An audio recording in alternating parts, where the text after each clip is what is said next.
Hello la famille des disciples de Christ, j'espère que vous allez bien. Moi, ça va par la grâce de Dieu. Du coup, aujourd'hui, on se retrouve pour une toute nouvelle vidéo sur cette série d'exhortations qu'on a commencé donc depuis la semaine dernière, intitulée La bataille de l'image. Que quelqu'un dise avec moi la bataille de l'image.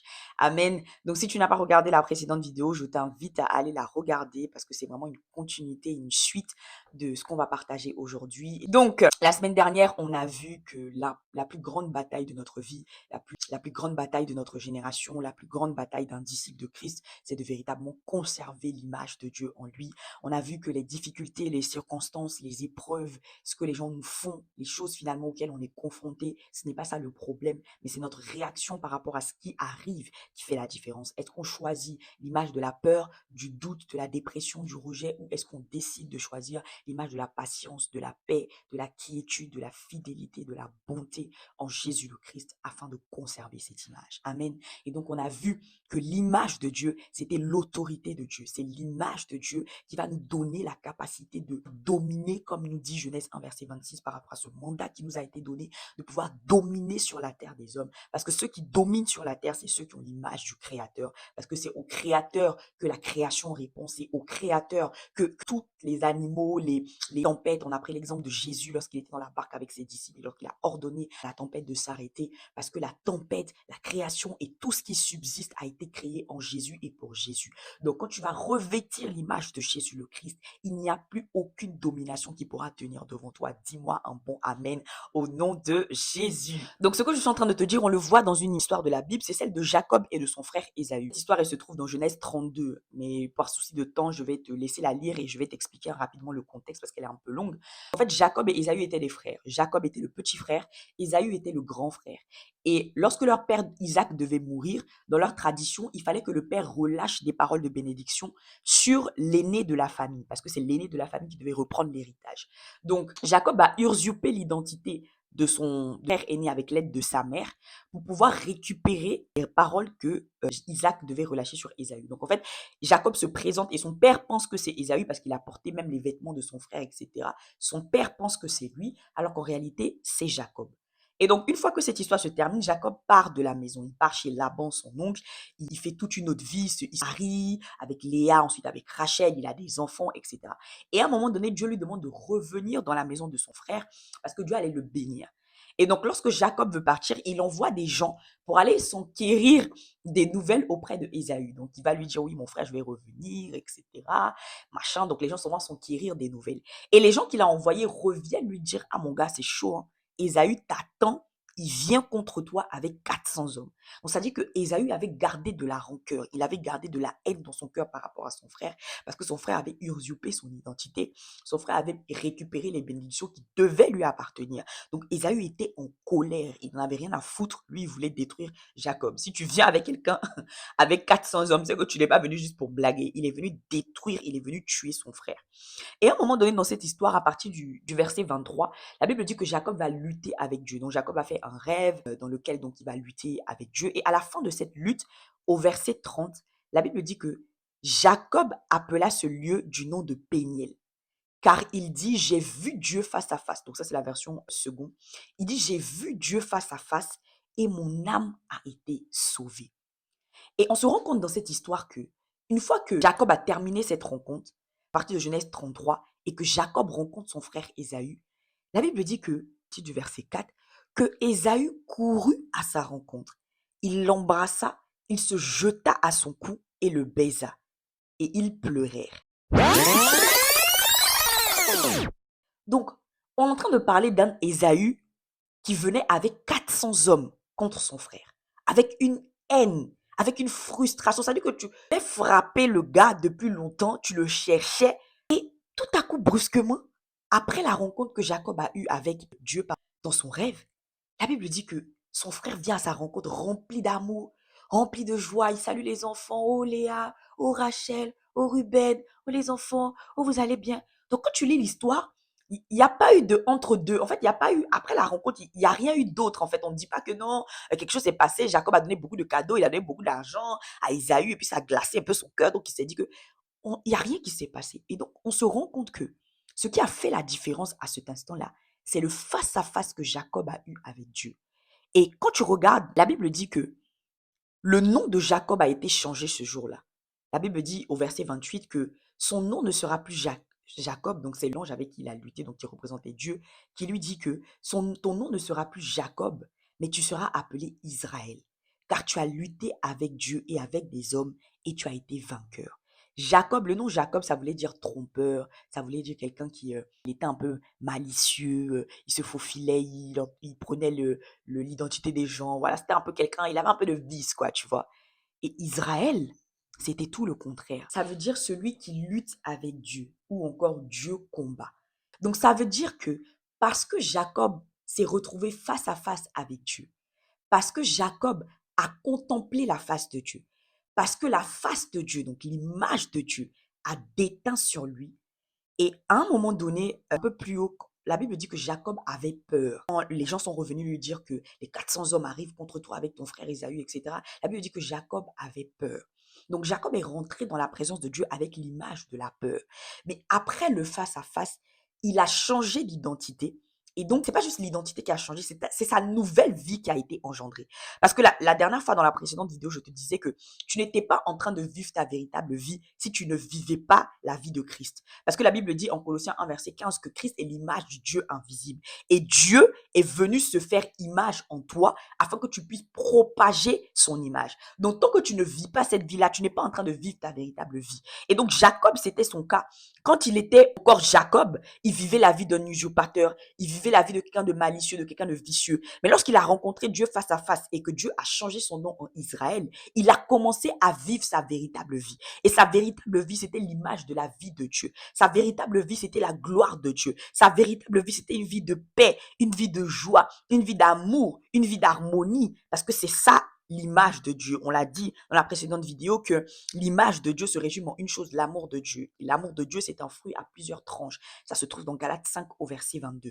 Donc, une fois que son identité a été changée, que sa véritable vie a été engendrée, l'image de la paix s'est imprimée sur lui. Et donc, quand son frère Ésaü l'a vu, ce n'est pas Jacob le trompeur qui l'a vu. C'est-à-dire que Ésaü détestait Jacob, mais Ésaü ne détestait pas Israël. Je vais le redire encore. Ésaü avait de la haine contre Jacob, mais Ésaü ne pouvait pas avoir de la haine contre Israël. Parce que le Israël qui venait de naître, c'est un esprit qui n'avait jamais été créé auparavant. C'est un esprit qui émanait directement du trône de Dieu. C'est la véritable vie de Jacob qui venait d'être engendrée. Donc Ésaü ne pouvait pas avoir de la haine contre Israël parce qu'il ne connaissait pas Israël. Ésaü a connu Jacob. Mais Ésaü ne connaissait pas Israël, donc il ne pouvait pas avoir de la haine contre Israël.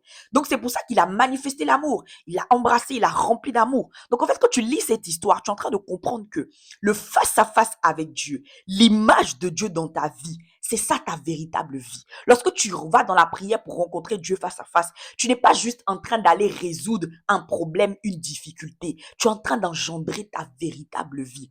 Et ça veut dire que tous les combats passés, comme ça a été dans le cas de Israël, tous les combats, je crois que cette parole elle est pour quelqu'un, tous les combats passés que tu as vécu en étant Jacob, lorsque tu vas engendrer la dimension Israël, lorsque Dieu va engendrer, activer la dimension Israël dans ta vie à cause du face-à-face, tous ces combats-là vont être effacés. C'est pour ça que Ésaü ne pouvait pas continuer de se battre contre son frère, parce qu'il ne connaissait pas Israël. Il a connu Jacob, mais pas Israël. Je prie que Dieu t'emmène dans la dimension du face-à-face, afin que Jacob puisse mourir et que Israël puisse être enfanté. Donc la face de Dieu transforme ton identité. Elle fait mourir une vie, ta vie que tu es en train de vivre qui n'est pas ta vie. Elle fait mourir cette vie-là pour enfanter la vie de Dieu. Et quand on regarde dans Genèse 4, à partir du verset 11, donc 11 à 16, donc c'est l'histoire de Caïn, donc on en a parlé dans la vidéo de la dernière fois. Donc une fois que Caïn et que le péché s'était couché à la porte de Caïn, Caïn a défoncé la porte, le péché est rentré, Caïn a tué son frère. Dieu dit au sujet de Caïn, tu seras maudit de la terre qui a ouvert sa bouche pour recevoir de ta main le sang de ton frère. Quand tu cultiveras le sol, il ne te donnera plus sa richesse. Tu seras errant et vagabond sur la terre. Et Caïn dit à l'Éternel, mon châtiment est trop grand pour être supporté. Voici, tu me chasses aujourd'hui de cette terre, je serai caché loin de ta face. Je serai errant et vagabond sur la terre. Et quiconque me trouvera me tuera. Quand tu lis ce passage, tu te demandes, mais à quel moment est-ce que Dieu dit à Caïn qu'il sera éloigné de sa face? Il lui dit juste que quand tu vas cultiver, le sol ne va plus produire, que tu vas être errant, tu vas être vagabond sur la terre. Et c'est Caïn lui-même qui déduit que si je cultive le sol et que le sol ne me donne plus sa richesse, si je suis errant et vagabond sur la terre, ça veut dire que je me suis éloigné de la face de Dieu. Donc ça veut dire que lorsque tu te présentes, lorsque tu as la face de Dieu, lorsque tu es quelqu'un du face à face avec Dieu, tout ce que tu touches prospère. Le sol donnait ses richesses à Caïn parce que le sol reconnaissait en Caïn la semence de Dieu. En fait, la Bible dit que Jésus a donné ses mains à la croix pour nous. Les mains, c'est les signes de la responsabilité. C'est avec les mains que tu sèmes. C'est avec les mains que tu prends, tu donnes. Donc, lorsque Caïn prenait sa main pour semer dans le sol ne voyait pas une main humaine. Le sol voyait la main de Dieu. Donc, quand Caïn donnait, ça prospérait. Donc, quand on est un homme et une femme du face à face avec Dieu, on vit dans l'abondance. Parce que la Bible dit que le sol donnait ses richesses à Caïn. Il dit que errant et vagabond. Donc, vagabond, ça veut dire que tu n'as pas de domicile fixe. Donc, ça veut dire que la face de Dieu était la protection de Caïn. Et c'est pour ça qu'on comprend pourquoi David pouvait dire à l'Éternel, dans Psaume 27 au verset 8, que je voudrais habiter tous les jours dans la maison de l'Éternel pour contempler sa magnificence. David avait compris que la maison de l'Éternel, la face de Dieu, c'était la protection pour sa vie. Et donc, une fois que Caïn avait quitté la face de Dieu, la protection de Dieu, c'est pour ça qu'il dit que quiconque me trouvera sur la terre me tuera. Parce qu'une fois que tu n'es plus protégé en Christ, le diable va te tuer. Et il faut comprendre qu'il n'y a pas de neutralité dans le monde spirituel. Parce qu'il y a des gens qui disent, ah non, moi je suis pas chrétien, mais par contre, voilà, je fais pas partie de l'armée du diable quand même. Mon gars, si tu n'es pas chrétien, tu fais partie de l'armée du diable. Le fait de ne pas choisir, là, c'est un choix. Il n'y a pas de neutralité dans le monde spirituel. Soit tu es avec Dieu, soit tu es contre Dieu. Il y a deux camps. Il n'y a pas de neutralité. Il n'y a pas ton camp. Il n'y a pas le camp de Amanda, le camp de... Non, il y a deux camps. L'armée de Dieu, l'armée de Satan. Donc, la protection que tu cherches là, la véritable protection, elle se trouve en Dieu. Tu vois, quand tu lis l'histoire de Caïn, tu te rends compte que comment il a vite commencé à paniquer en fait. Parce qu'il s'est dit, mais my God, en fait, je n'avais pas compris que le péché que je venais de laisser entrer là, c'était ma vie que je venais de détruire en fait. Parce que si je m'éloigne de la face de Dieu, mais tout le monde va me tuer. Tout le monde va me tuer parce que je ne suis plus protégé, je ne suis plus couvert. Parce que quand l'image de Dieu est en toi, en fait, tu es caché. La Bible dit qu'on est caché en Jésus le Christ. Donc, ça veut dire que quand l'image de Dieu est en toi, tu es dedans. Tu es dedans. Donc, quand les gens te voient, ils voient Dieu. Donc, on ne peut pas t'attaquer. Amen. Donc, on doit chercher la face de Dieu. On doit chercher la présence de Dieu. Et David avait compris ces choses. C'est pour ça qu'il disait que tout ce qu'il veut, c'est habiter dans la maison de l'Éternel. Parce qu'il avait compris que ça, c'était sa protection. Et la Bible dit que lorsque l'on tourne vers lui les regards, on est rayonnant de joie. Donc, ça veut dire que lorsque je tourne les regards vers Dieu, lorsque je tourne mes regards vers sa face, parce que quand tu tournes les regards avec quelqu'un, tu regardes face à face. Quand je tourne mes regards vers sa face, je suis rayonnant de joie. Ça veut dire que l'image de Dieu s'imprime en moi parce que Dieu est la joie. Et on comprend pourquoi la Bible dit que la création attend avec un ardent désir la révélation des fils de Dieu. Donc, quand tu comprends ce qu'on est en train d'expliquer, tu comprends que les fils de Dieu que la création attend, ce n'est pas des croyants, ce n'est pas des chrétiens, c'est des gens qui ont l'image de Dieu. Parce que quand Adam et Ève ont péché, la Bible dit en Genèse 3 au verset 8, quand Adam et Ève ont péché, la première conséquence de leur péché, c'est qu'ils s'étaient éloignés de la face de Dieu. Donc, quand ils sont éloignés de la face de Dieu et que le péché est rentré, la création aussi a été assujettie par le péché. Donc, aujourd'hui, même la création attend que quelqu'un vienne la sortir, elle aussi, de la domination du péché. Mais quelqu'un ne peut pas te sortir de la domination du péché si lui-même il est dans le péché. Quelqu'un ne peut pas te sortir de la domination de la vie de Satan si lui-même manifeste la vie de Satan. La seule personne qui est capable de te sortir de la vie de Satan, si tu comprends qu'il y a deux armées, que l'armée 1 a pris la domination, si l'armée 2 veut prendre l'autre domination, elle est obligée d'engendrer l'autre image. Donc, ça veut dire que la création qui attend la révélation des fils de Dieu, elle attend la révélation de ceux qui ont l'image de Dieu en eux. Parce que c'est l'image du Créateur qui te rend intouchable. C'est l'image du Créateur qui est capable de dominer, d'assujettir. C'est l'image du Créateur qui donne l'autorité. Amen. Et la face de Dieu, ça veut dire qu'on a parlé de Jacob qui a lutté avec Dieu une nuit. Hein? Mais ça ne veut pas dire qu'on doit chercher la face de Dieu une seule fois et c'est une seule fois pour toutes. Parce que je t'ai expliqué la dernière fois que à chaque fois que tu te réveilles le matin, c'est une bataille en fait. Tant que tu es sur la terre des hommes, il y aura la bataille. Et le but pour toi, c'est de conserver l'image. Donc, au début, tu peux être rempli au début de la journée. Mais le soir, à cause des offenses, à cause de tout ce qui s'est passé dans ta journée, la patience a diminué, la fidélité a diminué, la loyauté a diminué. Donc, tu dois être quelqu'un qui se réapprovisionne régulièrement. Et c'est pour ça que la Bible dit dans Psaume 105 au verset 4 que ayez recours à l'Éternel et à son appui. Cherchez continuellement sa face. Donc, ça veut dire que la face de Dieu, ça se cherche tous les jours. C'est pas une fois j'ai cherché, ça m'a rempli, terrassé les Goliaths et puis c'est fini. Non, c'est tous les jours je dois chercher la face de Dieu. Tous les jours je dois chercher la face de Dieu. Tous les jours je dois venir me remplir. Je dois venir me remplir. Je dois venir me remplir pour pouvoir aller affronter les défis de la vie. Et tout à l'heure, je t'expliquais que quand tu cherches la face de Dieu, comme on l'a vu dans l'histoire de Jacob, ton ancienne vie meurt. Donc Jacob meurt pour enfanter ta nouvelle vie, Israël. Mais lorsque Israël est enfanté, lorsque Christ est enfanté, il faut nourrir Christ. Quand tu étais Jacob, tu nourrissais Jacob avec le poison du péché, le poison du rejet, le poison de la peur, le poison de l'angoisse, de l'usurpation, comme c'était le de Jacob. Mais une fois que tu enfantes Israël, il faut nourrir Israël. Il faut nourrir Israël. Et la nourriture de Israël, c'est la parole de Dieu, c'est la présence de Dieu. Donc tu dois chercher continuellement, on doit chercher, parce que moi aussi je suis dedans, on doit chercher continuellement la face de Dieu. Tous les jours se présenter devant lui pour être rempli, rempli, rempli, afin de pouvoir aller dominer et assujettir. Dans la même histoire de Jacob, au Genèse 32, au verset 30, il dit qu'il a rencontré Dieu face à face. Donc son identité a été changée, on a vu, sa nouvelle vie a été enfantée, les anciens combats ont été effacés, mais aussi il dit que son âme a été sauvée. Donc ça veut dire que toi qui cherches la restauration de ton âme, lorsque tu cherches à ce que ton âme soit sauvée du rejet, du manque de pardon, du péché, de l'impudicité, tu ne dois pas d'abord chercher à vouloir sortir du péché par tes propres forces. Tu ne dois pas d'abord chercher à vouloir prendre des résolutions. Non, aujourd'hui, je ne vais pas regarder les films porno. Aujourd'hui, je ne vais pas mentir pendant 2 heures. Aujourd'hui, non, tu dois chercher la face de Dieu. Tu vois, quand les ténèbres recouvrent la terre, comme la Bible dit, l'Esprit de Dieu se tenait au-dessus. Dieu a dit que la lumière soit. Donc, même quand tu arrives dans un endroit où tout est noir, il suffit d'allumer la lumière pour que le noir disparaisse. C'est la même chose avec le péché, c'est la même chose avec la vie que tu as enfantée. Au lieu de chercher à te focaliser sur les combats, là, les difficultés, là, augmente la stature Donc, spirituelle. Finalement, qu'est-ce que c'est la face de Dieu? Et comment est-ce qu'on cherche la face de Dieu? La Bible dit dans 2 Chroniques 7 au verset 14 que mon peuple sur qui est invoqué mon nom s'humilie, prie et cherche ma face. C'est 3 choses complètement différentes. Prier, s'humilier et chercher la face de Dieu, c'est 3 dimensions de la prière. Donc, tu te rends compte que la prière, c'est une activité.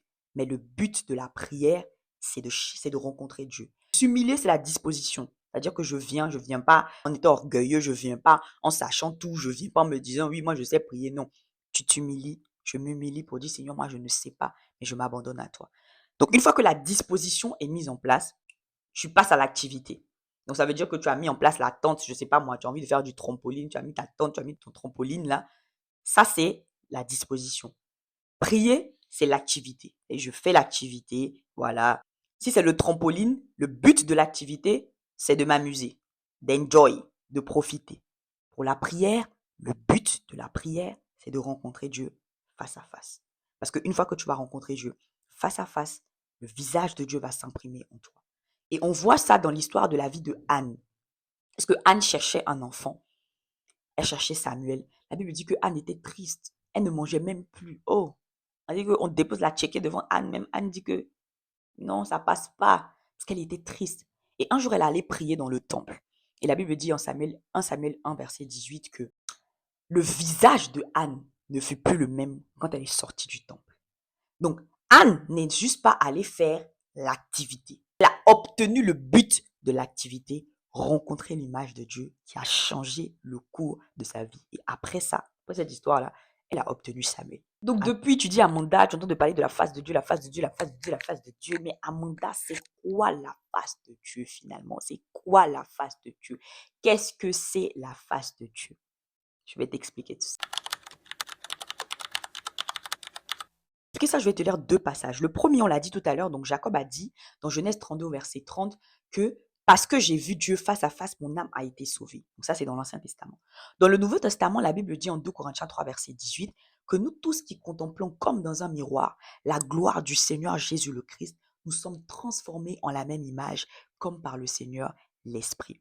Donc, dans l'Ancien Testament, on nous dit face à face égale délivrance. Donc, si c'est égal délivrance, c'est égal à transformation.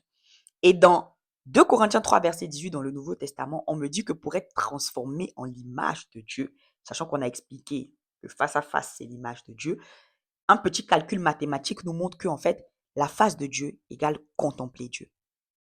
Amen. Donc, maintenant, la question, c'est comment est-ce que je fais pour contempler Dieu? Donc, contempler Dieu, c'est chercher la face de Dieu. Contempler Dieu, ce n'est pas juste la prière. Contempler Dieu, c'est tu adores Dieu en méditant. Je m'explique. Ça veut dire que lorsque je suis en train de prier, lorsque je suis en train d'adorer Dieu, je dois visualiser une image mentale dans ma tête par rapport à ce que je dis à Dieu. Par exemple, si je suis en train de dire Dieu est fidèle, je dois visualiser dans ma tête une image où Dieu a été fidèle. Par exemple, je vois la vie de Joseph. Je vois comment Joseph a été élevé par ses frères. Comment il est retrouvé dans la maison de Potiphar. Après, dans la maison de Potiphar, on l'accuse. Il est retrouvé en prison. Il se dit, mais vraiment, peut-être je suis en train de m'éloigner carrément du rêve de Dieu. Je suis en train de m'éloigner de ce que Dieu m'a dit. Et comment tout à coup, brusquement, 2 ans après, Pharaon fait un rêve. Personne n'arrive à interpréter et on va chercher Joseph. Quand tu regardes la vie de Joseph, tu dis, waouh, tu es fidèle. Donc, quand je dis Dieu est fidèle, j'ai ça dans ma tête. Lorsque je dis, Seigneur, tu es amour, je regarde comment Dieu a un amour long, comment Dieu a un amour large. Large, l'amour large de Dieu, ça veut dire que Dieu aime tout le monde. Dieu n'est pas restreint dans son amour. Il ne choisit pas d'aimer tel, tel, tel. Il ne choisit pas de dire que comme toi tu es métis, je t'aime bien, toi tu es noir, je t'aime pas. L'amour profond de Dieu. Et on voit ça dans Éphésiens 3, verset 18. L'amour profond de Dieu. Quand je dis l'amour profond, je dis Seigneur, ton amour est tellement profond pour moi dans la prière.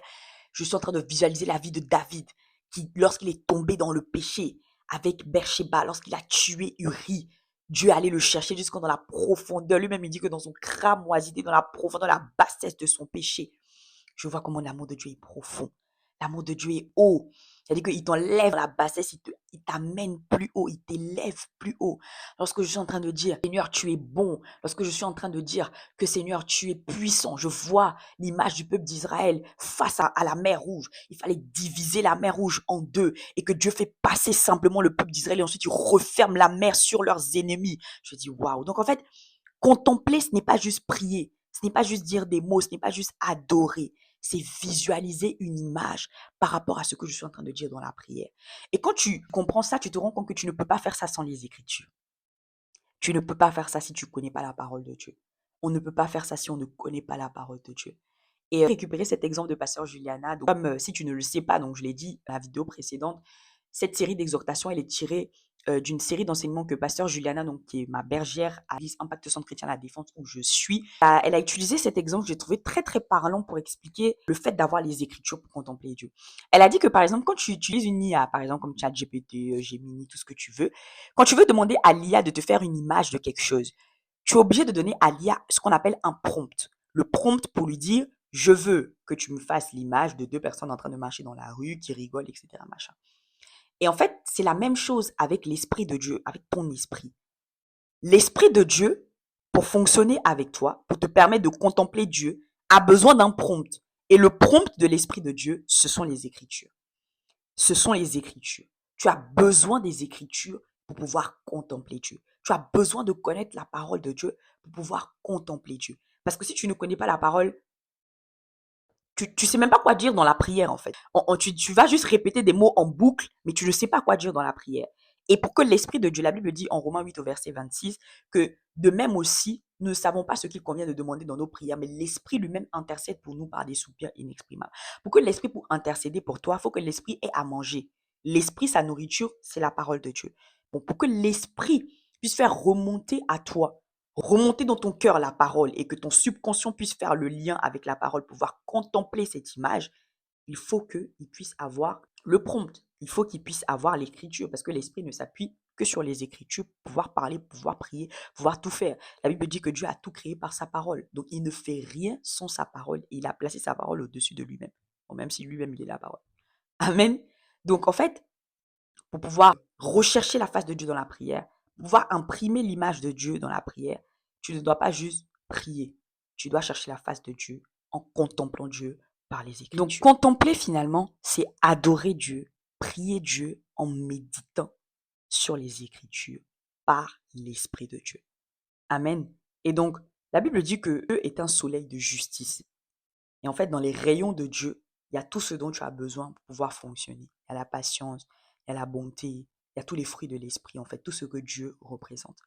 Et si tu comprends ça, tu te rends compte que, de la même manière que lorsque tu es exposé au soleil en été, quand tu veux bronzer, si tu t'exposes 15 minutes, tu vas recevoir le bronzage de 15 minutes. Si tu t'exposes 1 heure, tu vas recevoir le bronzage de 1 heure. Il y a beaucoup de gens que je connais des fois qui disent que le temps dans la prière, ça n'a pas trop d'importance, que ce qui compte, c'est ton cœur, ce qui compte, c'est la sincérité. C'est vrai, ce qui compte, c'est la sincérité de ton cœur, ce qui compte, c'est ta foi. Mais quand tu comprends ces choses-là, tu comprends que le temps que tu passes devant la face de Dieu, ça a de l'impact sur qui tu es. Parce que si je veux bronzer à l'image de Dieu, je dois passer du temps devant Dieu. Et plus je vais m'exposer, des fois quand tu t'exposes trop au soleil, tu commences à cramer. Plus je vais m'exposer aux rayons UV de la face de Dieu, plus je vais être transformé en la même image que Dieu. Amen. Donc voilà ce que je voulais partager avec toi ici. C'est vrai que le fait de prier 2 heures, 3 heures, c'est pas des compétitions, hein. Voilà, on n'est pas là pour dire, moi j'ai prié 4 heures aujourd'hui, ouais, demain moi j'ai prié 5 heures. Non, c'est pas des compétitions.